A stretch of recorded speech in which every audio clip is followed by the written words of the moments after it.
Hello everyone, कैसे हैं आप सभी। स्वागत है आप सभी का आपके अपने यूट्यूब चैनल बीरे स्टडी पॉइंट पर। तो आज की इस वीडियो में हम बात करने वाले हैं सोशल मीडिया एंड मार्केटिंग के बारे में।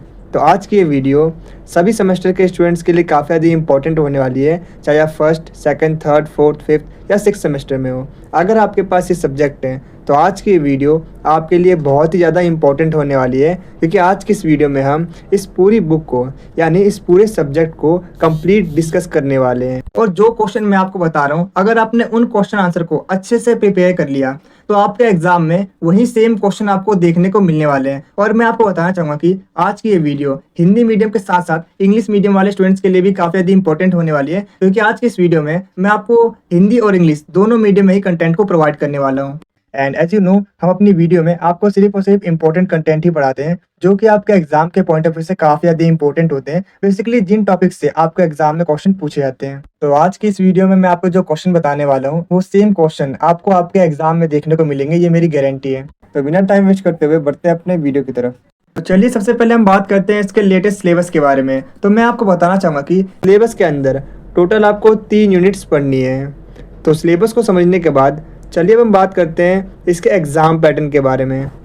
तो मैं आपको बताना चाहूँगा कि जो आपका क्वेश्चन पेपर है वो 30 मार्क्स का आता है और 1 घंटा दिया जाता है आपको इस पूरे क्वेश्चन पेपर को अटेम्प्ट करने के लिए, जिसमें टोटल 3 क्वेश्चन पूछे जाते हैं और हर एक क्वेश्चन का एक अथवा पार्ट आपको मिलता है करने के लिए।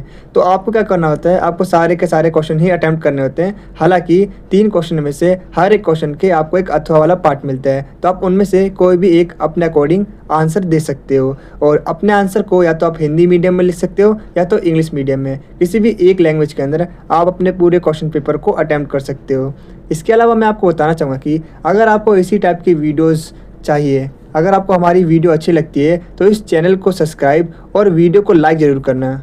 और इसके अलावा मैं आपको बताना चाहूँगा कि अगर आपको एसओएल से रिलेटेड अपडेट्स चाहिए तो इसके लिए आप हमारे टेलीग्राम और व्हाट्सएप ग्रुप को ज्वाइन कर सकते हो, जहाँ पर आपको एसओएल से रिलेटेड सारी की सारी ऑथेंटिक इन्फॉर्मेशन मिलती है। तो इसके बाद चलिए अब हम समझते हैं यूनिट बाय यूनिट हर एक यूनिट के मोस्ट इम्पॉर्टेंट क्वेश्चंस के बारे में। तो सबसे पहले बात कर लेते हैं आपके क्वेश्चन नंबर 1 की, जो है आपकी यूनिट 1 से। तो क्वेश्चन नंबर 1 में बेसिकली यही बताया गया है कि जो सोशल मीडिया प्लेटफॉर्म्स हैं जैसे इंस्टाग्राम, पिंटरेस्ट, फेसबुक, ये सब कैसे यूज़ होते हैं सोशल मीडिया की मार्केटिंग के अंदर, एंड कैसे डिफरेंट डिफरेंट ब्रांड्स इनके ट्रेंड की जो कल्चर है उनको यूज़ करता है अपने सोशल मीडिया मार्केटिंग के अंदर। एंड जनरेशन जी यानी जो जेन जी है इस टाइम पर, वो कैसे सोशल मीडिया मार्केटिंग की स्ट्रेटजीज़ को इफ़ेक्ट करते हैं। एंड इस क्वेश्चन में बेसिकली यही पूछा गया है कि ओवरऑल रोल जो है सोशल मीडिया का आज के कस्टमर्स को इन्फ्लुएंस करने का, वो क्या है। ये था आपका क्वेश्चन नंबर 1। आते हैं इसके आंसर पर। आंसर में सबसे पहले देखते हैं इंट्रोडक्शन। सोशल मीडिया आधुनिक विपणन यानी मार्केटिंग और संचार का एक महत्वपूर्ण भाग बन चुका है। इंस्टाग्राम और पिंटरेस्ट जैसे प्लेटफॉर्म ने उपभोक्ताओं यानी कस्टमर्स के ब्रांड के साथ जुड़ने और खरीद निर्णय लेने के तरीकों को बदल दिया है। ग्राहकों को आकर्षित करने और प्रतिस्पर्धा यानी जो ब्रांड्स के लिए आपस में कॉम्पिटिशन्स चलते हैं, उन्हें बनाए रखने के लिए व्यवसायों यानी जो बिज़नेस है उनको अच्छी-अच्छी स्ट्रैटेजीज़ अब अपनानी चाहिए, जो कंपटीशन बनाए रखना है तो। ये था आपका इंट्रोडक्शन।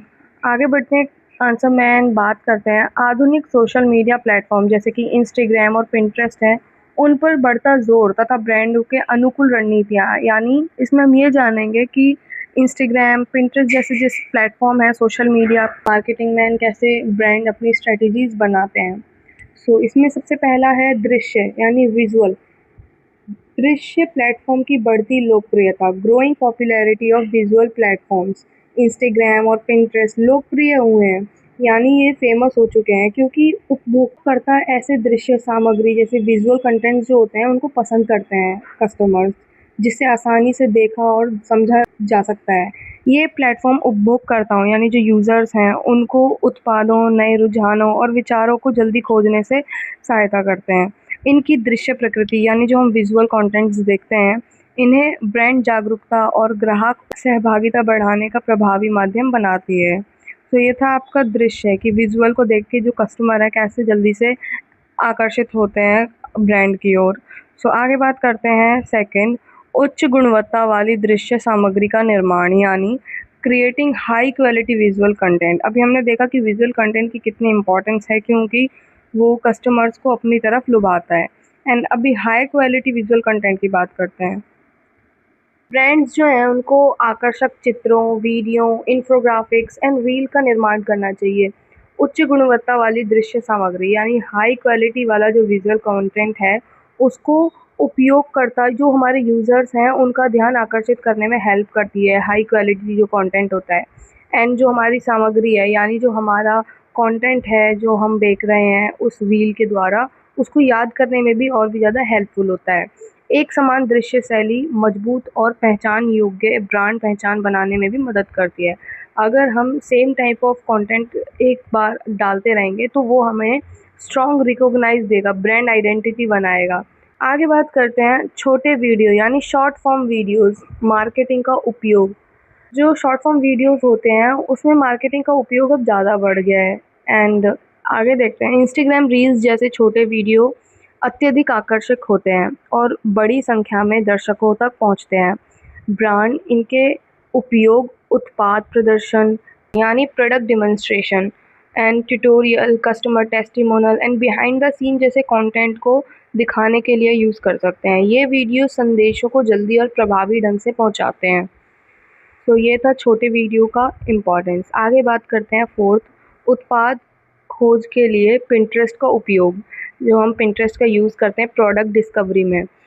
पिंटरेस्ट एक दृश्य खोज इंजन की तरह कार्य करता है। इसमें हम विजुअल सर्च करते हैं एंड ये विजुअल सर्च इंजन की तरह यूज़ होता है, जहाँ उपभोगकर्ता जो हम यूज़र्स हैं वो प्रेरणा लेते हैं।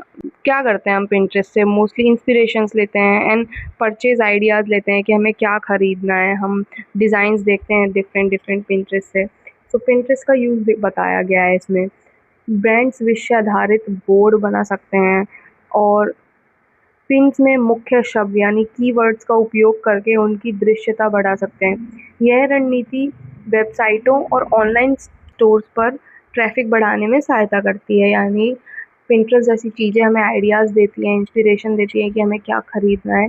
और जो ऑनलाइन प्लेटफॉर्म्स हैं उनके लिए कीवर्ड प्रोवाइड करती हैं कि हमें क्या कीवर्ड्स डाल के अपने पसंदीदा प्रोडक्ट को चूज़ करना है। एंड ये सब जो प्लेटफॉर्म्स हैं ये ऑनलाइन वेबसाइट्स और स्टोर में ट्रैफिक बढ़ाते हैं। ट्रैफिक माने कस्टमर्स ज़्यादा से ज़्यादा जाते हैं। सो ये था आपका पिंटरेस्ट का यूज़ कैसे करते हैं उत्पाद को खोजने के लिए। आगे बात करते हैं फिफ्थ, डेटा विश्लेषण के माध्यम से व्यक्तिगत अनुभव प्रदान करना यानी पर्सनलाइजेशन थ्रू डेटा एनालिटिक्स। ब्रांडों को सोशल मीडिया से प्राप्त जानकारी का उपयोग करके ग्राहकों की पसंद और व्यवहार को समझना चाहिए। डेटा आधारित यानी जो डेटा है, डेटा पे डिपेंड है जो मार्केटिंग, वो व्यक्तिगत सुझाव यानी पर्सनल रिकमेंडेशन और लक्षित विज्ञापन यानी टारगेटेड एडवर्टीजमेंट प्राप्त करने में सहायता करती है। इससे ग्राहक संतुष्टि यानी जो कस्टमर है वो भी सेटिस्फाई होता है और बिक्री रूपांतरण यानी कन्वर्जन रेट में भी सुधार होता है। तो ये था आपका पर्सनलाइजेशन जो होता है डेटा का, वो कैसे हेल्पफुल होता है। आगे बात करते हैं हम सिक्स, दो तरफ़ा संचार स्थापित करना यानी building two way communication. Social media brands को ये अलाउ करता है कि वो कस्टमर से डायरेक्टली इंटरेक्ट कर पाएँ थ्रू कमेंट्स के द्वारा, मैसेजेस के द्वारा, पोल्स के द्वारा एंड लाइव सेशंस के द्वारा, जिससे क्विक रिस्पॉन्स जो होता है वो बिल्ड करता है ट्रेंड के ऊपर और रिलेशनशिप को, कस्टमर और ब्रांड की रिलेशनशिप को और भी ज़्यादा स्ट्रेंथन करता है। इससे एक्टिव इंगेजमेंट होती है, लाइक जो आपके कस्टमर्स हैं वो भी और इंगेज रहते हैं आपके साथ और जो बिज़नेस है उसको और भी ज़्यादा वैल्यू मिलती है कस्टमर फीडबैक के द्वारा। सो ये था बिल्डिंग टू वे कम्युनिकेशन। जो हम अगर टू वे कम्युनिकेशन करते हैं अपने बिज़नेस के अंदर, अपने ब्रांड के अंदर, तो हमारे ब्रांड फीडबैक द्वारा, कस्टमर के फीडबैक द्वारा और भी ज़्यादा हम इम्प्रूवमेंट कर सकते हैं। तो इसी के साथ ही आपका क्वेश्चन का फर्स्ट पार्ट भी ख़त्म होता है, जिसमें हमने जाना कि ब्रांड्स कैसे सोशल मीडिया प्लेटफॉर्म्स का यूज़ करते हैं एंड कस्टमर्स को रीच करने में। सो आगे बात करते हैं हम जनरेशन जी यानी जो जेन जी है, उनको प्रभावी रूप से जोड़ने के लिए सोशल मीडिया मार्केटिंग रणनीति, उनको इफ़ेक्टिवली इंगेज रखने के लिए हम कौन कौन सी सोशल मीडिया स्ट्रेटजीज़ का यूज़ करते हैं। इसके अंदर पहली है वास्तविक यानी ऑथेंटिक सामग्री का निर्माण, क्रिएटिंग ऑथेंटिक कंटेंट। जनरेशन जी, जो जेन ज़ी है, वो पारंपरिक विज्ञापनों की तुलना में ईमानदार और वास्तविक सामग्री को अधिक पसंद करती है। यानी जो जनरेशन ज़ी है वो ऑनेस्ट और रिलेटेबल कंटेंट को और भी ज़्यादा पसंद करती है। एंड अगर एडवर्टाइज़मेंट भी रिलेटेबल और ऑनेस्ट होती है तो वो उसको भी और भी ज़्यादा पसंद करती है। ब्रांडों को वास्तविक अनुभवों यानी जो रियल एक्सपीरियंस होते हैं, कस्टमर स्टोरीज़ होते हैं, जेन्युइन ब्रांड वैल्यूज़ होते हैं, ये सब और भी ज़्यादा मूल्य प्रदान करते हैं एक ब्रांड की एडवर्टाइज़मेंट के अंदर। वास्तविक संचार यानी ऑथेंटिक कम्युनिकेशन विश्वास और दीर्घकालीन यानी ट्रस्ट बिल्ड करती है और लॉन्ग टर्म लॉयल्टी प्रोवाइड करती है कस्टमर्स की। तो ये था कैसे हम जेन ज़ी को स्ट्रैटेजिकली ऑथेंटिक कंटेंट प्रोवाइड करके अपने पास बनाए रख सकते हैं। आगे बात करते हैं हम सेकंड, छोटे और आकर्षक वीडियो पर ध्यान देना। जो जेन ज़ी है वो छोटे और आकर्षक जो वीडियोज़ होते हैं उन पे फ़ोकस करते हैं। तो जनरेशन ज़ी का ध्यान केंद्रित करने का समय कम होता है, या जैसे कि अब हम समझ सकते हैं कि आजकल जो अटेंशन स्पैन है वो बहुत कम होता जा रहा है। एंड कंटेंट स्वरूपों को पसंद करते हैं, यानी जो कंटेंट है वो। एंड जेन ज़ी छोटे कंटेंट को पसंद करते हैं। रील, स्टोरीज़ और छोटे वीडियो संदेश पहुंचाने के लिए प्रभावी होते हैं। ये जो हम यूज़ करते हैं इन फॉर्मेट्स की सहायता से हम अपने ब्रांड्स की और भी ज़्यादा हम एडवर्टाइज़मेंट कर सकते हैं और लोग और भी ज़्यादा एंगेज कर सकते हैं। जेन ज़ी की इनके एंगेजमेंट बढ़ सकती है अगर हम छोटा कंटेंट प्रोवाइड करेंगे तो। आगे बात करते हैं थर्ड, उपयोगकर्ता यानी जो यूज़र हैं उनके द्वारा बनाई गई सामग्री को प्रोत्साहित करना, इनकरेज करना यूज़र जनरेटेड कंटेंट को। इसके अंदर बताया गया है कि ब्रांड्स को चुनौतियों, प्रतियोगिताओं और हैशटैग्स के माध्यम से यूज़र्स को अपनी सामग्री बनाने और साझा करने के लिए प्रोत्साहित करना चाहिए। यूज़र्स द्वारा बनाई गई सामग्री विश्वसनीयता यानी क्रेडिबिलिटी बढ़ाती है, क्योंकि जो कस्टमर्स होते हैं वो दूसरे लोगों का रिव्यू जब ले लेते हैं उनको और भी ज़्यादा भरोसा हो जाता है ब्रांड पर। तो ये ब्रांड की पहुंच को स्वाभाविक रूप से बढ़ाने में सहायता करती है। ये था आपका थर्ड। आगे बात करते हैं फोर्थ, उपयुक्त इन्फ्लुएंसर्स के साथ सहयोग करना यानी कोलैबोरेट करना रेलेवेंट इन्फ्लुएंसर्स के साथ। जेन ज़ी जो है वो उन इन्फ्लुएंसर्स को फॉलो करते हैं जो उनकी जैसी लाइफस्टाइल जीते हैं। एंड वो उन लोगों की बातों को और भी ज़्यादा सुनते हैं, जैसे कि जो छोटे और उनके विशेष क्षेत्र के बारे में बात करते हैं। वो इन्फ्लुएंसर्स के साथ अगर ब्रांड ऐसे इन्फ्लुएंसर्स के साथ कोलैब करेंगे, साझेदारी करेंगे तो उनका जो प्रोडक्ट है और भी ज़्यादा रीच कर सकता है और भी ज़्यादा जनरेशन ज़ी को इन्फ्लुएंस कर सकता है। इन्फ्लुएंसर्स के साथ सहयोग पारंपरिक विज्ञापनों की तुलना में अधिक वास्तविक प्रतीत होता है। ये था आपका फोर्थ कि कोलैबोरेशन से कैसे ब्रांड बिल्डिंग हो सकती है। आगे बात करते हैं फिफ्थ, सामाजिक जिम्मेदारी और मूल्यों को बढ़ावा देना, promoting social responsibility and values. जो जनरेशन ज़ी है यानी जो जेन ज़ी है वो उन ब्रांडों का समर्थन करती है जो सामाजिक और पर्यावरणीय यानी जो एनवायरमेंटल प्रॉब्लम्स इश्यूज होते हैं उनको वो ब्रांड अगर और भी ज़्यादा जागरूक रहेंगे उनको लेकर तो जनरेशन ज़ी उनको सपोर्ट करती है। व्यवसायों को स्थिरता, सस्टेनेबिलिटी, विविधता यानी और भी ज़्यादा डाइवर्सिटी और नैतिक कार्य यानी एथिकल प्रैक्टिसेस के प्रति अपनी प्रतिबद्धता को स्पष्ट रूप से बताना चाहिए।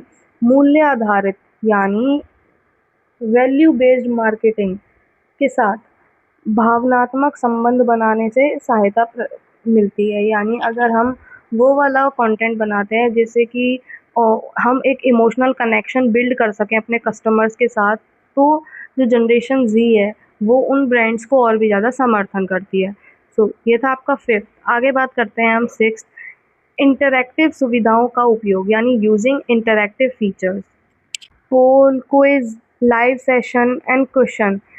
ये उपकरणों का यूज़ करके हम यूज़र्स को सक्रिय भागीदारी बढ़ावा देते हैं।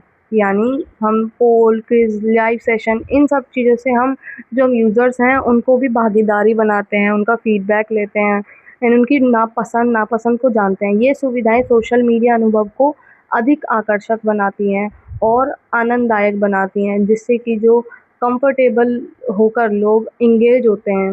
एंड ये सुविधाएं सोशल मीडिया से और भी ज़्यादा मार्केटिंग को प्रोवाइड करती हैं। अधिक सहभागिता यानी जो इंटरैक्शन है वो इंक्रीज़ होता है, तो ग्राहक का संबंध जो मजबूत करता है, यानी कस्टमर रिलेशनशिप भी उससे स्ट्रेंथन होती है, अगर इंटरैक्शन बढ़ता है तो। तो ये था आपका 6th। आगे बात करते हैं, यहाँ हमने जाना कि जनरेशन ज़ी यानी जेन ज़ी कैसे मार्केटिंग को इन्फ्लुएंस करता है। आगे बात करते हैं उपभोक्ताओं के व्यवहार और खरीद निर्णयों को प्रभावित करने में सोशल मीडिया इन्फ्लुएंसर्स की भूमिका। यानी जो सोशल मीडिया इन्फ्लुएंसर्स हैं वो कैसे कस्टमर्स को इन्फ्लुएंस करते हैं खरीदने के लिए, उनके कस्टमर्स के बिहेवियर को और परचेज डिसीजन लेने के लिए। इसके अंदर सबसे पहला है विश्वास और विश्वसनीयता का निर्माण, यानी building trust and credibility. Influencers नियमित बातचीत यानी regular interaction and personal content यानी व्यक्तिगत सामग्री के माध्यम से अपने फॉलोअर्स के साथ मजबूत संबंध बनाते हैं। उनकी सिफारिश यानी जो इन्फ्लुएंसर्स हैं वो जो रिकमेंड करते हैं, अक्सर उनको वास्तविक और विश्वसनीय माना जाता है, यानी उनको जेन्युइन और ट्रस्टवर्दी माना जाता है। यही विश्वास इन्फ्लुएंसर मार्केट को और भी ज़्यादा अत्यधिक प्रभावी बनाती है। तो यह था विश्वास और विश्वसनीयता। आगे बात करते हैं हम सेकंड, उत्पादों के बारे में जागरूकता उत्पन्न करना यानी creating awareness about product. Influencer समीक्षा यानी जो रिव्यूज़ हैं, डिमॉन्स्ट्रेशन है यानी प्रदर्शन और अनबॉक्सिंग वीडियो के माध्यम से अपने दर्शकों को नए उत्पादों को और सेवाओं को परिचित कराते हैं। उनकी सामग्री यानी जो उनका कंटेंट है वो ब्रांड की दृश्यता बढ़ाती है, विजिबिलिटी बढ़ाती है और उपभोक्ताओं को नए विकल्पों की जानकारी देती है, यानी कस्टमर्स को नए-नए ऑप्शंस डिस्कवर करके देते हैं। इससे बाज़ार का विस्तार होता है, इससे जो मार्केट है उसकी रीच एक्सपेंड होती है। सो ये था आपका सेकंड। आगे बात करते हैं थर्ड, उपभोक्ताओं की धारणाओं को प्रभावित करना, इन्फ्लुएंसिंग कंज्यूमर्स परसेप्शंस। सो इन्फ्लुएंसर द्वारा साझा किए गए सकारात्मक अनुभव किसी ब्रांड के प्रति ग्राहकों की राय को प्रभावित करते हैं, यानी जो इन्फ्लुएंसर्स अगर किसी ब्रांड के लिए कुछ बातें बोलते हैं तो उनके फॉलोअर्स और उन कस्टमर्स उनको और भी ज़्यादा अच्छे से सुनते हैं, उनको प्रभावी होते हैं। फॉलोअर्स अक्सर इन्फ्लुएंसर की पसंद को उत्पाद यानी जो फॉलोअर्स हैं वो ये सोचते हैं कि जो इन्फ्लुएंसर दिखा रहा है जो भी कंटेंट या प्रोडक्ट उसकी क्वालिटी है उस पर रिलायबल होते हैं कि ये जो इन्फ्लुएंसर बता रहा है वो अच्छी होगी है। देन इससे उपभोक्ताओं यानी जो कस्टमर्स हैं उनके दृष्टिकोण और ब्रांड की छवि पर प्रभावित होते हैं, यानी जो इन्फ्लुएंसर्स का जो रिव्यू है वो और भी ज़्यादा प्रभावी होता है हमारे कस्टमर्स के ऊपर एंड ब्रांड की जो वैल्यू है उसके ऊपर। आगे बात करते हैं हम फोर्थ, सामाजिक प्रमाण के रूप में कार्य करना, यानी सोशल प्रूफ के तरह एक्ट करना। उपभोक्ता खरीद निर्णय लेने से पहले अन्य लोगों की राय देखते हैं। इन्फ्लुएंसर्स की सिफारिश यानी जो इन्फ्लुएंसर्स रिकमेंड करते हैं सामाजिक प्रमाण का कार्य करती है, जिससे अनिश्चितता कम होती है, यानी जब हम कंफ्यूज होते हैं तो हम किसी भी इन्फ्लुएंसर का रिव्यू देख लेते हैं किसी भी प्रोडक्ट को लेकर और फिर हम अपना अपना एक डिसीज़न बना लेते हैं। यह विशेष रूप से पहली बार खरीदारी करने वाले ग्राहकों के लिए बहुत ज़्यादा महत्वपूर्ण होता है। हम सोशल प्रूफ्स देखते हैं जिससे कि हम ये समझ जाते हैं कि हमें क्या चीज़ खरीदनी है एंड कौन सी चीज़ हमारे लिए इम्पोर्टेंट रहेगी। सो ये था आपका फोर्थ। सो इसी के साथ ही ये भी ख़त्म होता है कि कैसे इन्फ्लुएंसर्स का जो इम्पैक्ट है हमारी मार्केटिंग में, सोशल मीडिया मार्केटिंग में, वो कितना वाइड है और कितना इम्पोर्टेंट है। आगे बात करते हैं निष्कर्ष यानी कंक्लूज़न के बारे में। इंस्टाग्राम और पिंटरेस्ट के बढ़ते प्रभाव ने सोशल मीडिया मार्केटिंग को दृश्य यानी विजुअल, इंटरैक्टिव और व्यक्तिगत सामग्री यानी पर्सनल जो कंटेंट होता है उसकी ओर मोड़ दिया है। जनरेशन जी यानी जो जेन ज़ी है उनको प्रभावी रूप से जोड़ने के लिए ब्रांड को वास्तविकता यानी जो पर्सनल वास्तविकता यानी ऑथेंटिकेटेड छोटे वीडियो, उपयोगकर्ता सहभागी यानी यूज़र्स का पार्टिसिपेशन और सामाजिक मूल्यों पर ध्यान देना चाहिए। इन्फ्लुएंसर्स विश्वास बनाते हैं एंड जो हमारे यूज़र्स हैं उनकी एक इन्फ्लुएंसर्स विश्वास बनाते हैं और उपयोगकर्ताओं की धारणाओं को प्रभावित करने में हेल्पफुल होते हैं और खरीद निर्णय को प्रभावित करते हैं। इनके माध्यम से मार्केटिंग प्रयासों को और भी अधिक प्रभावी बनाया जा सकता है। सो ये था आपका कंक्लूज़न। इसी के साथ ही आपका आंसर नंबर 1 भी ख़त्म होता है। तो अभी आते हैं अपने अगले क्वेश्चन की ओर। एंड जैसे कि आप देख सकते हैं, इस क्वेश्चन में ये पूछा गया है कि जो सोशल मीडिया है वो बिजनेस में कैसे यूज़ होता है, एंड सोशल मीडिया की मार्केटिंग बिजनेस टू बिजनेस में कैसे यूज़फुल है। इसके आंसर में हम यही जानेंगे। आगे बात करते हैं आंसर की। तो आंसर में सबसे पहले देखते हैं इंट्रोडक्शन यानी परिचय।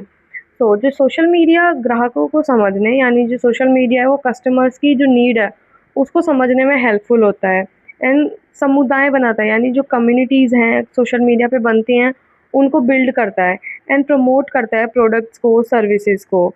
सोशल मीडिया का बहुत इम्पोर्टेंट रोल है प्रचार करने के लिए, क्योंकि वो व्यवसाय को प्रचार करेगा तो वो रीच करेगा अपना हमारा बिजनेस। यह संबंधों को और भी ज़्यादा मजबूत करने में और जो बिज़नेस है उनको और भी ज़्यादा अच्छे से परफॉर्म कराने में, सुधार करने में हेल्पफुल होता है। ये था आपका इंट्रोडक्शन। आगे बात करते हैं व्यवसायों के लिए सोशल मीडिया की एक सुनने वाला उपकरण यानी लिसनिंग टूल की तरह कैसे सोशल मीडिया यूज़ हो रहा है। एंड इंग्लिश में बोले तो role of social media as a listening tool for a business. जैसे हमने देखा कि हमारे क्वेश्चन में भी ये क्वेश्चन अलग से पूछा गया है, तो हम जो आंसर में पढ़ेंगे आंसर उस आंसर में से भी इतने सारे क्वेश्चंस बन सकते हैं, तो ध्यान से पढ़िएगा। इसमें बताया गया है कि सोशल मीडिया लिसनिंग यानी जो सोशल मीडिया का अर्थ है उसका मतलब ये है कि विभिन्न सोशल मीडिया प्लेटफॉर्म पर होने वाली जो बातचीत है, कन्वर्सेशन है, फीडबैक है, रिव्यू है, ब्रांड मेंशंस हैं, उन सब के बारे में जानना उसको बोलते हैं social media listening.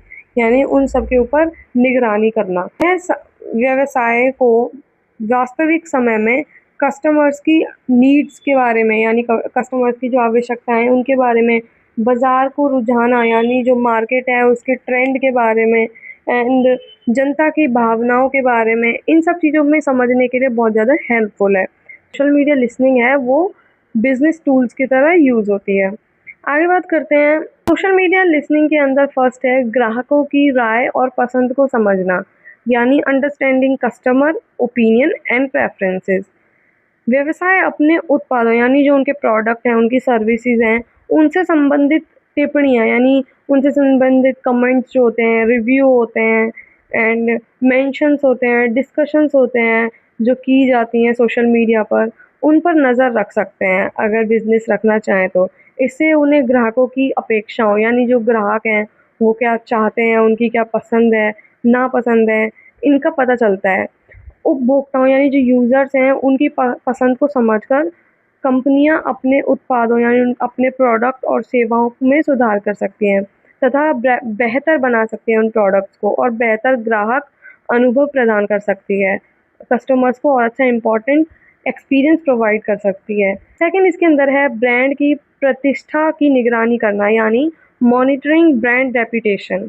Social media listening व्यवसायों को यह जानने में सहायता करता है कि लोग उनके ब्रांड के बारे में क्या कह रहे हैं। पॉजिटिव प्रतिक्रियाएं ब्रांड की छवि यानी ब्रांड की छवि को और भी ज़्यादा मजबूत करती है अगर हमारे ब्रांड के बारे में सोशल मीडिया पे पॉजिटिव चीज़ें हो रही होंगी तो। जबकि नकारात्मक जो नेगेटिव चीज़ें हैं, नेगेटिव कमेंट्स हैं, उनको लोग पहचान कर सकते हैं जिनमें सुधार की आवश्यकता होती है एंड बिजनेस को और भी ज़्यादा अच्छा बना सकते हैं उसके फीडबैक के द्वारा।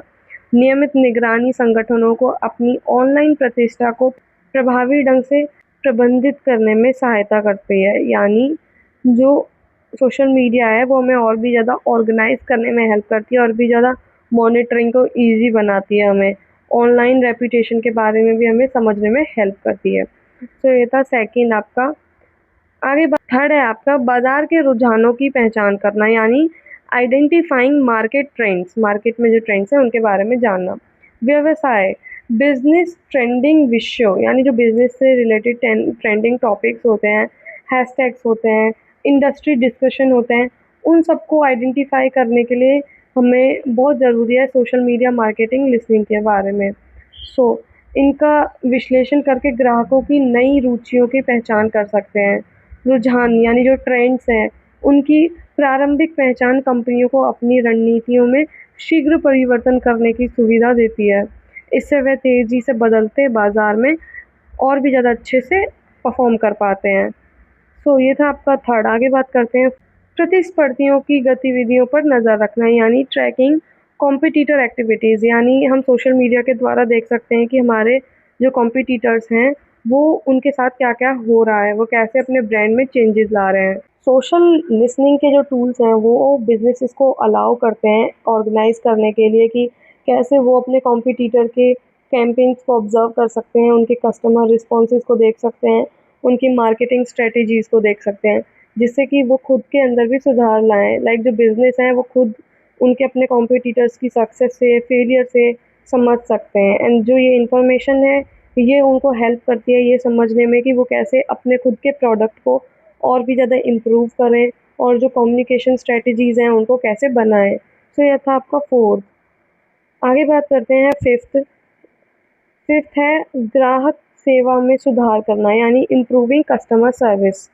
तो हम सोशल मीडिया के द्वारा हम अपने ग्राहकों का फीडबैक लेते हैं कि उनको क्या कमी हो रही है हमारे प्रोडक्ट के अंदर, और इस तरह हम अपने प्रोडक्ट को और भी ज़्यादा अच्छा बना सकते हैं। तो इसमें बताया गया है कि ग्राहक अक्सर अपनी शिकायतें और परेशानी जो प्रश्न होते हैं, परेशानियाँ होती हैं, उनको सोशल मीडिया प्लेटफॉर्म पर साझा करते हैं, उनको शेयर करते हैं।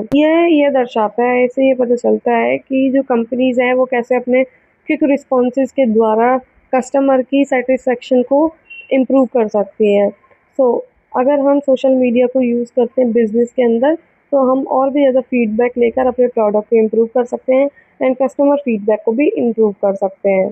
तो प्रभावी सोशल मीडिया या जो सोशल मीडिया जो इफ़ेक्टिव लिसनिंग है, वो हेल्प करती है स्ट्रॉन्ग रिलेशनशिप बिल्ड करने में कस्टमर्स के साथ बिज़नेसेस के लिए। तो बिज़नेस और कस्टमर के बीच में एक अच्छी रिलेशनशिप बनती है सोशल मीडिया के वजह से। ये था आपका 5th। आगे बात करते हैं 6th। उत्पाद विकास से सहायता करना, यानी सपोर्टिंग प्रोडक्ट डेवलपमेंट। ग्राहक के सुझाव और चर्चाएँ, यानी जो कस्टमर हैं उनकी सजेशंस, उनके डिस्कशंस, वो वैल्यू प्रोवाइड करते हैं हमारे प्रोडक्ट के अंदर, क्योंकि वो हमें उत्पादों में सुधार और नवाचार, यानी और भी ज़्यादा प्रोडक्ट में इम्प्रूवमेंट और इनोवेशन की जानकारी प्राप्त करते हैं, क्योंकि वो हमें ये बताते हैं कहाँ कमी है और हम उस एरिया को और भी ज़्यादा इम्प्रूव कर सकते हैं, कुछ अलग इनोवेट कर सकते हैं। व्यवसाय ऑनलाइन वार्तालाप के माध्यम से सामान्य समस्याओं और अधूरी आवश्यकताओं की पहचान कर सकते हैं। यह जानकारी ऐसे प्रोडक्ट और सेवाओं की निर्माण में हेल्पफुल होती हैं, जो ग्राहक की अपेक्षा के अधिक अनुकूल हों। तो ये था आपका 6th। तो अभी हमने जाना कि सोशल लिसनिंग कितनी इम्पोर्टेंट होती है हमारे बिजनेसेस के लिए, उनको इम्प्रूव करने के लिए और उनको और भी ज़्यादा बेहतर बनाने के लिए, कस्टमर्स को सेटिस्फेक्शन पहुंचाने के लिए। आगे बात करते हैं ऑनलाइन समुदाय, यानी जो ऑनलाइन कम्युनिटीज़ बनती हैं और फोरम बनते हैं, यानी मंच जो बनते हैं, उनकी सफलता या असफलता में योगदान देने वाले फैक्टर्स क्या-क्या हैं। ऑनलाइन समुदाय यानी कम्युनिटीज़ और जो फोरम है, मंच हैं, वो समान रुचियों, उद्देश्यों या अनुभव वाले लोगों के एक साथ लाते हैं। यानी जो कम्युनिटीज़ बिल्ड होती हैं या फोरम बनते हैं, उसके अंदर सारे लोग एक ही ओपिनियन, उन सबका एक ही इंटरेस्ट होता है, तब जाके कम्युनिटीज़ होती है। क्योंकि हम कम्युनिटीज़ किसे बोलते हैं? कोई भी कम्युनिटी होगी, उसका एक एम होगा एंड एक सिंगल गोल होगा, तभी लोग उस पर्टिकुलर कम्युनिटी से जुड़ते हैं। उनकी सफलता, यानी जो उनकी सक्सेस है, वो डिपेंड होती है भागीदारी, विश्वास and quality content, effective management, इन सब पर निर्भर करती है। तो ऐसे कम्युनिटी बनती है। इसके अंदर पहला हम बात करेंगे स्पष्ट उद्देश्य और समान रुचि। यानी जो कम्युनिटीज़ बनती है, उनका एक उद्देश्य होता है, उनका एक गोल होता है और उनकी समान रुचि होती है, सिंगल उनका इंटरेस्ट होता है, सेम इंटरेस्ट होता है। सफल समुदाय, जो सक्सेसफुल कम्युनिटीज़ होती हैं, उनका स्पष्ट उद्देश्य होता है, उनका स्पष्ट पर्पस होता है, जो समान विचारधारा वाले सदस्यों को आकर्षित करता है। जब प्रतिभागियों की रुचियाँ समान होती है, तो वे सार्थक चर्चाओं में अधिक भाग लेते हैं। स्पष्ट उद्देश्य की कमी अक्सर भागीदारी में कमी और सदस्यों के बीच भ्रम का कारण बनती है। ये था आपका फर्स्ट कि clear purpose and share interest होता है कम्युनिटीज़ के अंदर। आगे बात करते हैं सेकंड, गुणवत्तापूर्ण और प्रासंगिक सामग्री, यानी क्वालिटी एंड रेलेवेंट कंटेंट। उपयोगी और आकर्षक सामग्री, यानी जो यूज़फुल और एंगेजिंग कंटेंट है, उसका नियमित रूप से साझा किया जाना सदस्यों के सक्रिय बनाने के लिए बहुत ज़्यादा इम्पोर्टेंट होता है। मूल्यवान चर्चाएं यानी जो इम्पोर्टेंट वैल्यूएबल डिस्कशंस हैं, expert advice and updated information है वो बढ़ती हैं। वो जानकारी समुदाय में क्रेडिबिलिटी इंक्रीज करती है। निम्न गुणवत्ता या बार बार दोहराई जाने वाली सामग्री रुचि और भागीदारी को कम कर सकती है। यानी जो बार बार एंड पुअर क्वालिटी का कंटेंट होता है वो इंटरेस्ट कम कर सकती है और पार्टिसिपेशन को कम कर सकती है। आगे बात करते हैं हम थर्ड, जो है सक्रिय संचालन और प्रबंधन यानी एक्टिव मॉडरेशन एंड मैनेजमेंट। प्रभावी संचालन यानी इफेक्टिव मॉडरेशन यह सुनिश्चित करता है कि चर्चाएं यानी जो डिस्कशन है वो रिस्पेक्टफुल रहें और रेलेवेंट रहें। एंड समुदाय यानी जो कम्युनिटी मैनेजर हैं वो विवादों का समाधान करते रहें। एंड स्पैम हटाएं यानी जो स्पैम होते हैं ऑनलाइन वो सब हटाएं और सकारात्मक बातचीत को प्रोत्साहित करें, पॉजिटिव कन्वर्सेशन रहे। तो ये था आपका एक्टिव मॉडरेशन। आगे बात करते हैं फोर्थ, सदस्यों की भागीदारी और आपसी संवाद यानी मेंबर पार्टिसिपेशन एंड इंटरेक्शन।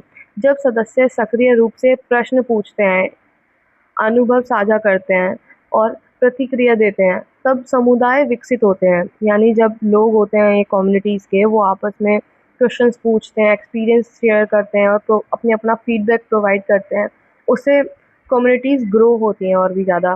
पोल जांचें यानी जो पोल्स होते हैं, डिस्कशंस होते हैं एंड इवेंट्स होते हैं, ये सब इंगेजमेंट को और भी ज़्यादा इंक्रीज कर देते हैं। कम भागीदारी के कारण समुदाय निष्कर्ष हो सकते हैं यानी जो समुदाय हैं और वो खराब हो सकते हैं अगर भागीदारी कम होगी तो। ये था आपका फोर्थ। आगे बात करते हैं हम फिफ्थ, जो है विश्वास और अपनेपन की भावना यानी trust and sense of belongingness. जब सदस्यों को सम्मान और महत्व का अनुभव होता है यानी उनको रिस्पेक्ट मिलती है और उनके ओपिनियंस को वैल्यू की जाती है तो वे अधिक सक्रिय बनते हैं। एंड सुरक्षित और समावेशी वातावरण खुली बातचीत को प्रोत्साहित करता है। विश्वास की कमी या बार बार होने वाले विवाद सदस्यों को असंतोष कर सकते हैं एंड इससे जो समुदाय है वो लोग कम्युनिटीज़ को छोड़ सकते हैं। इसीलिए कम्युनिटीज़ को अच्छे से मैनेज करना चाहिए, हर मेंबर की रिस्पेक्ट करनी चाहिए, उनके ओपिनियन को सुनना चाहिए। ये था आपका फिफ्थ। अभी हमने जाना कि कैसे ऑनलाइन कम्युनिटीज़ एंड फोरम बनते हैं, उनकी इम्पोर्टेंस क्या होती है। आगे बात करते हैं B2B यानी बिजनेस टू बिजनेस क्षेत्रों में सोशल मीडिया मार्केटिंग का महत्व, उसका importance of social media marketing in B2B segment.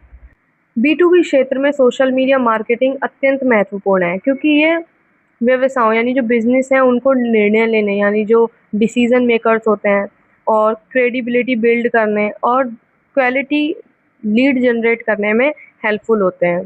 पेशेवर प्लेटफॉर्म यानी जो प्रोफेशनल प्लेटफॉर्म है B2B संचार और संबंध निर्णय निर्माण में महत्वपूर्ण भूमिका निभाते हैं। जो प्रोफेशनल प्लेटफॉर्म होते हैं वो रिलेशनशिप बिल्ड करने में, कम्युनिकेशन में B2B की और भी ज़्यादा इम्पॉर्टेंट रोल निभाते हैं। ये भी हमने जाना कि सोशल मीडिया कितना इम्पॉर्टेंट है सोशल मीडिया मार्केट B2B क्षेत्र में। इसके अंदर हम सबसे पहले बात करेंगे ब्रांड जागरूकता और विश्वसनीयता का निर्माण यानी building brand awareness and credibility. B2B कंपनियां अपनी expertise, industry knowledge and success stories इनको प्रोत्साहित करने के लिए सोशल मीडिया का उपयोग करती हैं। उपयोगी सामग्री यानी वैल्यूएबल कंटेंट का नियमित साझा करना संभावित ग्राहकों के बीच विश्वास स्थापित करता है। मजबूत ऑनलाइन स्थिति यानी जो ब्रांड की ऑनलाइन प्रेजेंस है वो उसको और भी ज़्यादा पहचान देता है और उसको क्रेडिबल बनाता है। ये था आपका पहला। आगे बात करते हैं सेकंड, उच्च गुणवत्ता वाले संभावित ग्राहकों यानी लीड्स को प्राप्त करना, generating high quality Leeds. Social media platform व्यवसायों को यानी बिजनेसेस को इंडस्ट्री, जॉब, रोल, इंटरेस्ट ऐसी रुचियों के आधार पर विशेष दर्शकों तक पहुंचने में हेल्प करते हैं।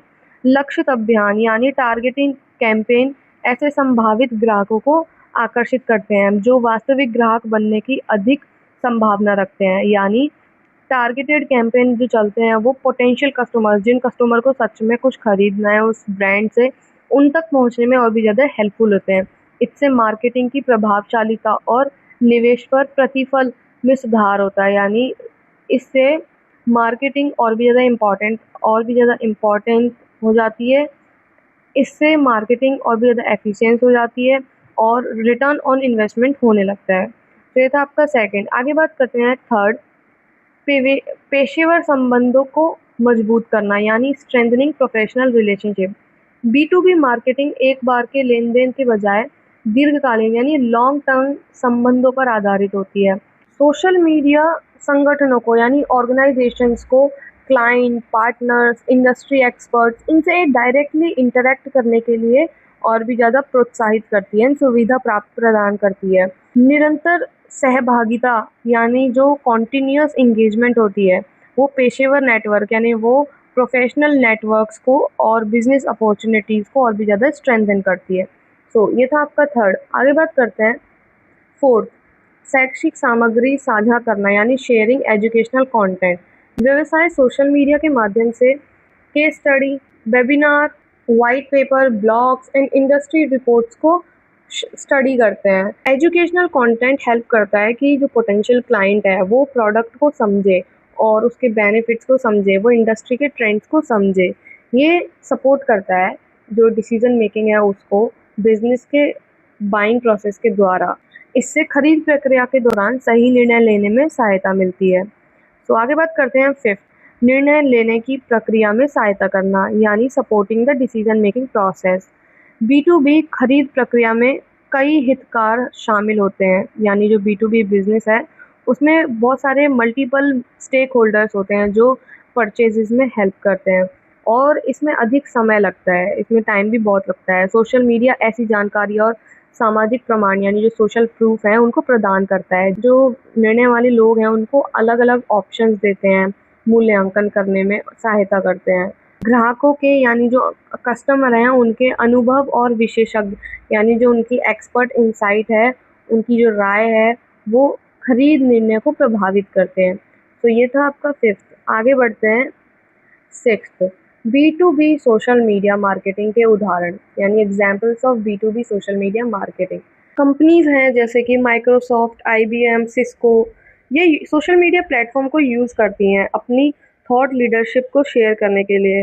ये यूज़ करते हैं content, webinar, customer success stories को ये सब शेयर करते हैं अपने सोशल मीडिया प्लेटफॉर्म्स के अंदर। तो जो प्रोफेशनल नेटवर्किंग प्लेटफॉर्म है यानी जो पेशेवर नेटवर्किंग के प्लेटफॉर्म है जैसे कि लिंक्डइन, यहाँ पर कंपनियों को संभावित ग्राहकों को प्राप्त करने और व्यावसायिक संबंधों को निर्माण करने में प्रभावी रूप से सहायता करते हैं ये प्लेटफॉर्म्स। तो ये था आपका सिक्स। तो अभी हमने जाना कि कैसे सोशल मीडिया B2B यानी बिजनेस टू बिजनेस क्षेत्रों में यूज़फुल है। आगे बात करते हैं कंक्लूजन यानी निष्कर्ष के बारे में। सोशल मीडिया व्यवसायों को ग्राहकों को समझने, मजबूत समुदाय बनाने यानी कस्टमर्स को समझने और स्ट्रॉन्ग कम्युनिटीज़ को बिल्ड करने में और B2B की मार्केटिंग को और भी ज़्यादा इम्प्रूव और इफ़ेक्टिवनेस लाने के लिए इम्पॉर्टेंट होती है और हेल्पफुल होती है। इन रणनीतियों का यानी जो हम स्ट्रेटजीज़ बनाते हैं अपनी मार्केटिंग के अंदर, उनका उचित उपयोग लंबे समय तक और लंबे विकास के लिए कैसे किया जाए, यह हम अपने B2B मार्केटिंग के द्वारा समझ सकते हैं जो हम सोशल मीडिया के द्वारा करते हैं एंड ये हमें और भी ज़्यादा लाभ प्रदान करती है। सो इसी के साथ ही आपका ये क्वेश्चन ख़त्म होता है। आगे बात करते हैं हम अपने नेक्स्ट क्वेश्चन की जो है अपनी यूनिट नंबर 2 से। ये क्वेश्चन आपका थोड़ा प्रैक्टिकल नॉलेज पे बेस्ड है। जैसे कि आप देख सकते हैं इस क्वेश्चन में बेसिकली ये पूछा गया है कि आपको सोशल मीडिया कैंपेन कैसे बनाना है, कैसे डिज़ाइन करना है एंड सोशल मीडिया स्ट्रेटजीज़ इसमें बनानी है एंड वो यहाँ पर मेंशन करनी है। एंड इसी के साथ ही इसमें पूछा गया है कि कन्वर्जन रेट क्या होता है, उसको कैसे मेज़र करते हैं एंड वो सोशल मीडिया मार्केटिंग में कैसे यूज़ होता है। तो ये था आपका क्वेश्चन एंड इसका आंसर आपको PDF नोट्स में मिल जाएगा। PDF नोट्स को डाउनलोड करने के लिए आपको डिस्क्रिप्शन में लिंक भी मिल जाएगा।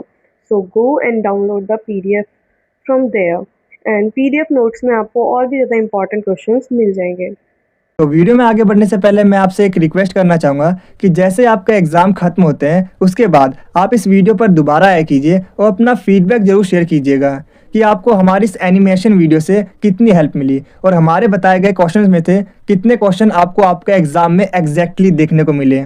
तो आप हमें कमेंट सेक्शन में बताया कीजिए कि जैसे ही आपका ये एग्ज़ाम खत्म हो उसके बाद आपको क्या करना है। जैसे आप गेट से बाहर निकलते हो या फिर ट्रैवल करते हो मेट्रो में, रिक्शे में, बस में, ऑटो में, आप क्या कीजिए इस वीडियो को दोबारा ओपन कीजिएगा और एक छोटा सा कमेंट जरूर कीजिएगा कि आपको हमारी इस एनिमेशन वीडियो से कितनी हेल्प मिली और कितने क्वेश्चन आए एग्जैक्टली जो हमने आपको बताया, क्योंकि आपका ये छोटा सा फीडबैक हमारे लिए बहुत ही ज़्यादा वैल्यूएबल होता है और आपके यही छोटे छोटे फीडबैक हमें आगे की वीडियोस बनाने के लिए काफ़ी ज़्यादा मोटिवेट करते हैं।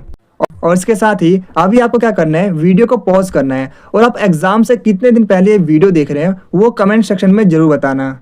और इसके अलावा आप कमेंट सेक्शन में ये जरूर बताया कीजिए कि आपका जो एग्ज़ाम है वो किस डेट को है। और इसके अलावा मैं आपको बता दूं कि काफ़ी सारे स्टूडेंट्स सिर्फ अपना एग्ज़ाम बताते हैं इस डेट को है, तो प्लीज़ आपसे रिक्वेस्ट है कि आप पूरी एग्ज़ाम की डेट शीट कमेंट सेक्शन में बताया कीजिए with date with complete exam name, जिससे कि हम आपके लिए आगे की वीडियो अच्छे से बना सकें। अगर आपको इस वीडियो के प्रॉपर आंसर वाले नोट चाहिए तो नोट्स का लिंक मैंने डिस्क्रिप्शन में डाल रखा है, आप वहाँ से नोट्स को डाउनलोड कर सकते हैं।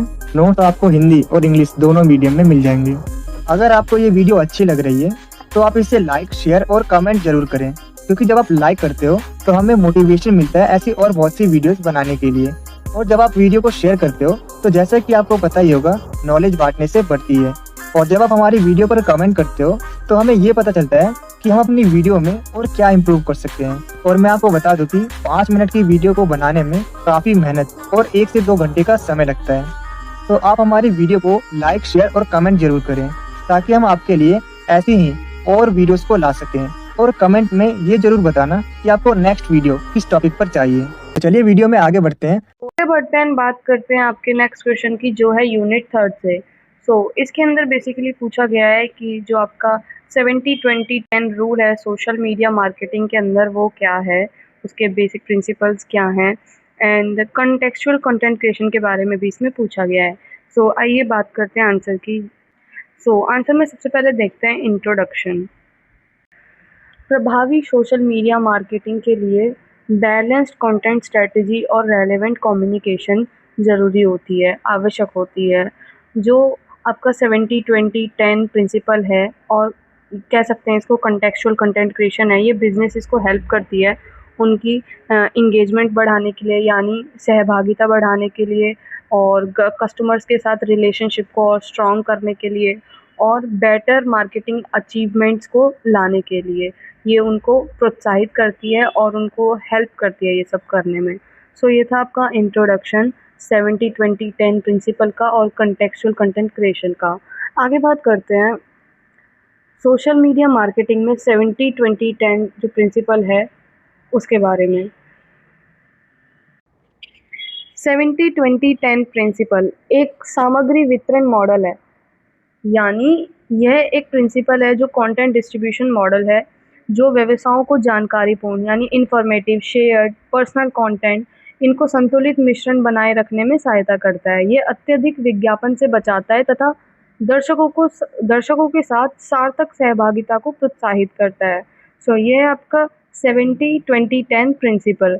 इसी के अंदर बात करें, पहला है 70% मूल्य आधारित सामग्री, यानी जो 70% इसके अंदर होता है वो वैल्यू बेस्ड कंटेंट होता है। लगभग 70% यानी 70% सोशल मीडिया कंटेंट का उद्देश्य ग्राहकों को शिक्षित करना, जानकारी देना, मनोरंजन करना या उनकी समस्याओं का समाधान करना होना चाहिए। यह कंटेंट सीधे उत्पादों का प्रचार किए बिना विश्वास स्थापित करते हैं, यानी जो ये कंटेंट का आइडिया है 70%, ये सीधे प्रोडक्ट को एडवर्टाइज नहीं करता, इसके अंदर ये विश्वास भी बनाते हैं यूज़र्स और कंज्यूमर के साथ, और दर्शकों को जोड़े रखती हैं ये। उदाहरण के लिए जाने तो जैसे कि जो वीडियोस होती हैं टिप्स से रिलेटेड, ट्यूटोरियल से रिलेटेड, एंड जिन वीडियोस में इंडस्ट्री अपडेट्स दी जाती हैं, हाउ टू वीडियोस बनते हैं कि how to do that and type of videos, ये 70% के अंदर आती हैं।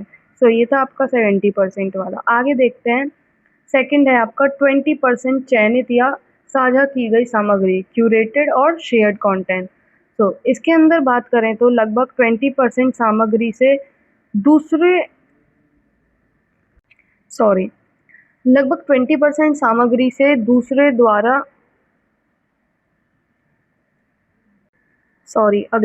लगभग 20% सामग्री में दूसरों द्वारा बनाई गई उपयोगी जानकारी शेयर की जानी चाहिए, जैसे कि हम बात करते हैं industry news, expert opinions, customer testimonials end user generated contents के बारे में। इससे विश्वसनीयता यानी जो ट्रस्ट है, क्रेडिबिलिटी है वो बढ़ती है और जो कम्युनिटीज़ हैं या समुदाय हैं उनकी भी भागीदारी बढ़ती है। सो ये था आपका 20% वाला प्रिंसिपल। आगे बात करते हैं थर्ड 10%, यानी 10% प्रचारात्मक सामग्री, प्रमोशनल कंटेंट। केवल 10% जो कंटेंट होता है वो हमारे प्रमोशन से रिलेटेड होता है, जैसे प्रोडक्ट, सर्विस, डिस्काउंट और स्पेशल ऑफर्स के रिलेटेड, जिसमें एडवर्टीजमेंट दिखाती है। बाकी की कंटेंट जो होता है हमारा वैल्यू प्रोवाइड करता है, जिससे कि जो हमारा कस्टमर है या जो हमारी ऑडियंस है वो बनी रहे हमारे कंटेंट के साथ, और जो मार्केटिंग का मैसेज है वो और भी ज़्यादा इफेक्टिव वे से पहुँचे उनके पास। तो ये था आपका 10% वाला रूल। आगे बात करते हैं फोर्थ, सामग्री का संतुलन बनाए रखना, यानी मेंटेनिंग कंटेंट बैलेंस। यह मॉडल व्यवसायों यानी बिजनेस को अत्यधिक प्रचार से बचाते हैं और संतुलित संचार रणनीति यानी जो बैलेंस्ड कम्युनिकेशन स्ट्रेटजीज हैं उन्हें बनाए रखने में सहायता करते हैं। दर्शक उन ब्रांड्स को फॉलो ज़्यादा करते हैं जो लगातार विज्ञापन देने के बजाय उपयोगी जानकारी ज़्यादा प्रदान करते हैं। तो ये था आपका फोर्थ। आगे बात करते हैं हम फिफ्थ, दर्शकों की सहभागिता में सुधार यानी इम्प्रूविंग ऑडियंस एंगेजमेंट। मुख्य रूप से उपयोगी और प्रासंगिक सामग्री यानी जो यूज़फुल और रेलेवेंट कंटेंट है उन पर ध्यान देने से ब्रांड लाइक, शेयर, कमेंट, अन्य प्रकार की सहभागिता बढ़ा सकते हैं। एंड अधिक सहभागिता ग्राहक जो हम अगर ज़्यादा से ज़्यादा एंगेजमेंट हमें बढ़ानी है तो हमें उतनी ही रिलेशनशिप कस्टमर की और बिजनेसेस की बिल्ड करनी पड़ेगी, एंड जिससे कि हमारी लॉयल्टी रहे कस्टमर्स के साथ और एंगेजमेंट भी बढ़े। सो ये था आपका फिफ्थ। आगे बात करते हैं हम 70-20-10 जो आपका प्रिंसिपल है उनको लागू करने में चुनौतियाँ और जो चैलेंजेस आते हैं उनके बारे में। हालांकि 70-20-10 प्रिंसिपल उपयोगी है एंड यूज़फुल है, फिर भी व्यवसायों को इसे लागू करने में लगातार चुनौतियों का और कठिनाइयों का सामना करना पड़ता है। इसके अंदर पहला है संतुलन बनाए रखने में कठिनाई यानी difficulty in maintaining balance. Brands के लिए लंबे समय तक कंटेंट का सही रेशो में बनाए रखना थोड़ा चुनौतीपूर्ण हो सकता है।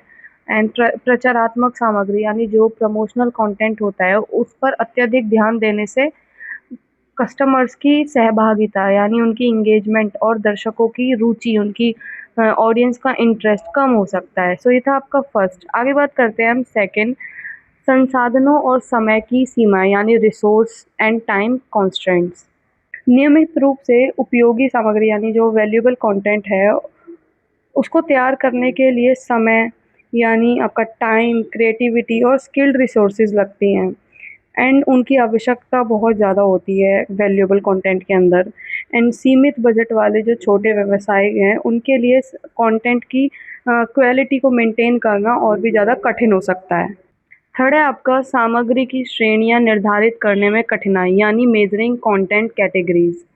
यह स्पष्ट रूप से निर्धारित करना कठिन हो सकता है कि कोई कंटेंट जो उसका स्टाइल है, उसकी नीश है वो क्या है, यानी एजुकेशनल है, क्यूरेटेड है, प्रमोशनल है।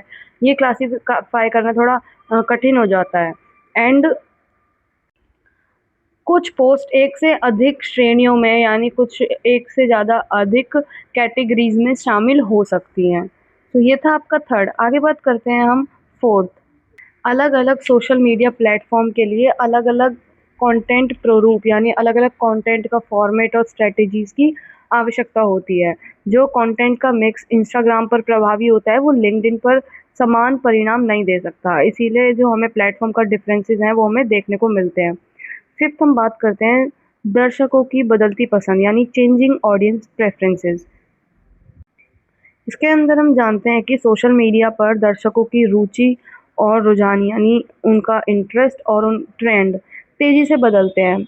इसलिए व्यवसायों को यानी जो बिजनेस है उनको प्रासंगिक यानी रेलेवेंट बने रहने के लिए अपनी कंटेंट रणनीति जो है, उनकी स्ट्रेटजीज, उनमें नियमित रूप से परिवर्तन करना चाहिए, क्योंकि आजकल जो है अटेंशन स्पैन बहुत कम हो चुका है लोगों का, और इतनी क्रिएटिव पोस्ट आते हैं कि लोग बहुत जल्दी जल्दी स्क्रॉल कर देते हैं। सो ये था आपका फिफ्थ। आगे बात करते हैं हम सिक्स्थ, बाहरी सामग्री पर अत्यधिक निर्भरता का जोखिम यानी risk of over dependence on external content. इसके अंदर हम जानेंगे कि जो चयनित या साझा की गई सामग्री है उसके ऊपर अत्यधिक अगर हम निर्भर रहेंगे तो वो मौलिकता को कम कर सकता है, यानी वो हमारी ओरिजिनलिटी को रिड्यूस कर सकता है और हमारी ब्रांड आइडेंटिटी को कमज़ोर कर सकता है। इसलिए बिजनेस को शेयर की गई और स्वयं से तैयार की गई, यानी जो हम सेल्फ क्रिएट करते हैं जिस कंटेंट को, उन दोनों के बीच में बैलेंस बनाकर रखना चाहिए। सो ये था आपका सिक्स्थ।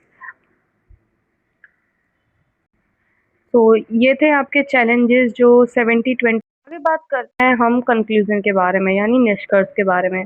जैसे कि हमने जाना 70-20-10 जो प्रिंसिपल है वो व्यवसायों को संतुलित, आकर्षक और प्रभावी रखने में हेल्प करते हैं। उनको सोशल मीडिया सामग्री यानी उनकी सोशल मीडिया स्ट्रेटजीज बनाने के लिए, कंटेंट स्ट्रेटजीज बनाने के लिए विकसित करने में सहायता करता है। हालांकि इसकी सफलता के लिए नियमित योजना यानी प्लानिंग चाहिए होती है, हाई क्वालिटी कंटेंट चाहिए होता है और ये अंडरस्टैंडिंग ये हमें समझ चाहिए होती है कि जो ऑडियंस की प्रेफरेंसेस हैं वो आजकल बदलती जा रही हैं और हमें साथ ही साथ डिफरेंट प्लेटफॉर्म्स के अनुसार, उनके फॉर्मेट के अनुसार हमें खुद की स्ट्रेटजीज़ को भी बदलना होता है।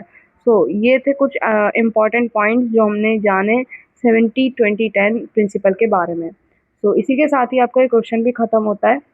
आगे बढ़ते हैं अपने नेक्स्ट क्वेश्चन की ओर। जैसे कि आप देख सकते हैं इस क्वेश्चन के अंदर बताया गया है कि वीडियो स्ट्रीमिंग क्या होती है, इसमें हमें ये बताना है, एंड पॉडकास्टिंग क्या होती है सोशल मीडिया मार्केटिंग के अंदर, हमें वो सब बताना है। इन्फ्लुएंसर मार्केट के बारे में इसमें पूछा गया है एंड कुछ एथिकल रूल्स होते हैं जो प्लेटफॉर्म के बारे में, उसमें हमें ये बताना है। एंड इसी के साथ ही हमें बताना है कि स्टोरी टेलिंग जो सोशल मीडिया कैंपेन होते हैं उनके बारे में भी। तो इस क्वेश्चन में बेसिकली पूरा सोशल मीडिया ओवरऑल मार्केटिंग के बारे में पूछा गया है एंड इसका आंसर आपको हमारे पीडीएफ नोट्स में मिल जाएगा एंड पीडीएफ नोट्स को डाउनलोड करने के लिए आपको डिस्क्रिप्शन में लिंक मिल जाएगा। So go and download the PDF notes. तो बाकी के जो मोस्ट इंपॉर्टेंट क्वेश्चंस हैं वो आपको हमारे इस पीडीएफ के अंदर मिलने वाले हैं और इस पीडीएफ का लिंक मैंने आपको अपने इस वीडियो के डिस्क्रिप्शन बॉक्स में प्रोवाइड कर दिया है, जहां से आप इस पीडीएफ को इजीली डाउनलोड कर सकते हो। देखिए, मैं आपको बताना चाहूँगा कि टाइम बहुत कम है और आपका एग्ज़ाम काफ़ी ज़्यादा नज़दीक है, तो मैं आपको यही रिकमेंड करूँगा कि पीडीएफ को डाउनलोड कीजिए और अपने एग्ज़ाम में अच्छा स्कोर कीजिएगा। जैसे आप हमारे पीडीएफ को डाउनलोड करते हो, सबसे ऊपर यहाँ पर आपको शो होगा सब्जेक्ट का नेम, जो कि है सोशल मीडिया एंड मार्केटिंग।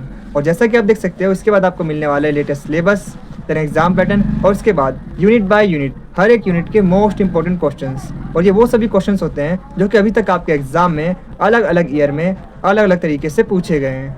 इसके साथ ही मैं आपको बता दूं कि इसके जो आंसर्स हैं वो इजी टू अंडरस्टैंडेबल लैंग्वेज में है। अगर आप 1 से 2 बार भी पढ़ते हो तो आंसर्स आपको याद हो जाएंगे और इसके अलावा इसके आंसर्स काफ़ी ज़्यादा एक्यूरेट हैं। अगर आप इन आंसर्स को अपने एग्जाम में लिख के आते हो तो आप डेफिनेटली अपने एग्जाम में अच्छा स्कोर कर पाओगे। तो यहाँ पर होती है हमारी पीडीएफ खत्म। आपको ये वीडियो कैसी लगी कमेंट में जरूर बताना। Thanks for watching this video.